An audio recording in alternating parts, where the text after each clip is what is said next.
तो आज के एपिसोड में हम देखेंगे कि क्या होता है। तो आप सब फटाफट कमेंट सेक्शन में बता दीजिए कि कैसा लगा आपको लास्ट एपिसोड और आपका एपिसोड कैसा है। तो बताइएगा, ज़रूर कमेंट कर दीजिएगा। तो एक तरफ जो किंजल होती है वो मीनाक्षी को सब कुछ बताती है कि क्या होगा, सब लोग कैसे अनुपमा से दूरियां बना लिए हैं वनराज की वजह से।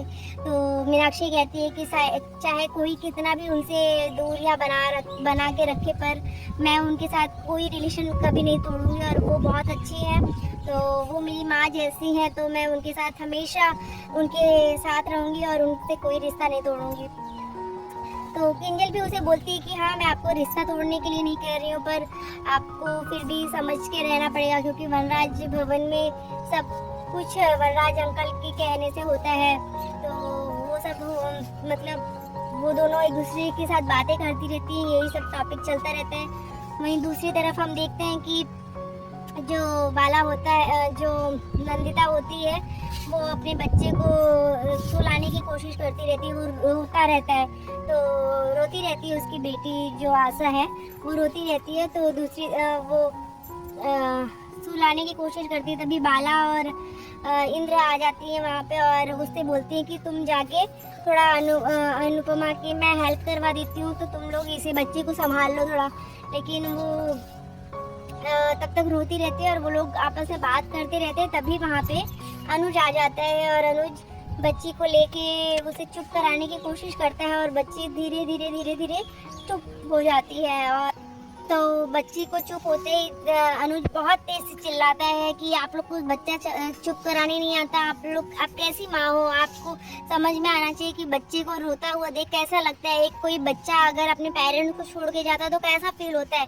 और फिर वो बहुत ही वायलेंस हो जाता है और बहुत ही चिल्लाता है। और फिर वो धीरे धीरे याद करते करते वो उसे आद्या की याद आती है, तो वो अपनी बच्ची का नाम लेता है और वो चिल्लाता है, आद्या आद्या, मैंने ऐसे इसे ढूंढा था, आद्या को ढूंढने के लिए मैंने ऐसे कोशिश की थी। वो पर एक मर जाना है बहुत ही सही, पर जीते जी बच्चा अगर अपने माता पिता से दूर हो जाता है तो वो बहुत ज़्यादा तकलीफ देता है।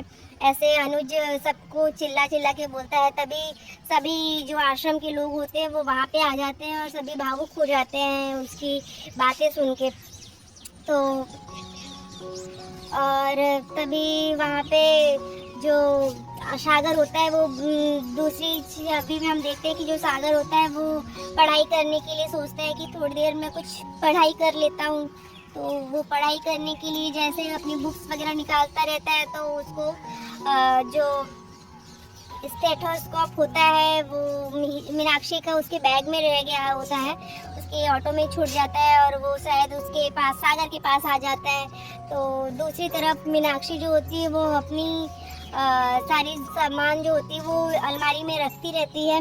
तभी उसे याद आता है उसके स्टेथोस्कोप का, तो वो ढूंढने लगती है उसे और फिर परेशान हो जाती है कि वो मेरा बहुत ही लकी स्टेथोस्कोप था और वो मेरी डीन ने दिया हुआ था मेरे कॉलेज से।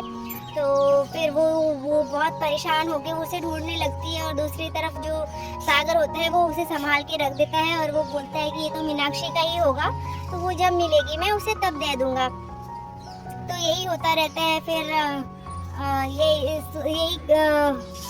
ये लोग ऐसे ही सोचते रहते हैं और मीनाक्षी को थोड़ा भी आइडिया नहीं रहता है कि ये चीज़ें कहाँ पे होगी। तो वो परेशान होकर ढूंढती रहती है।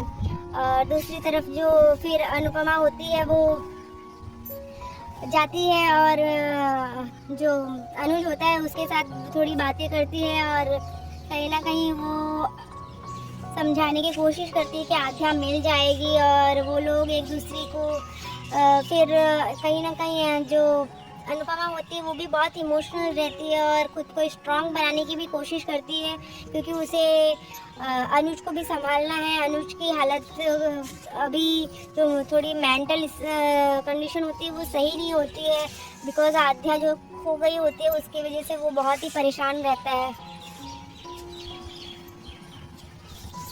तो आज का एपिसोड आप लोगों को कैसा लगा, आप लोग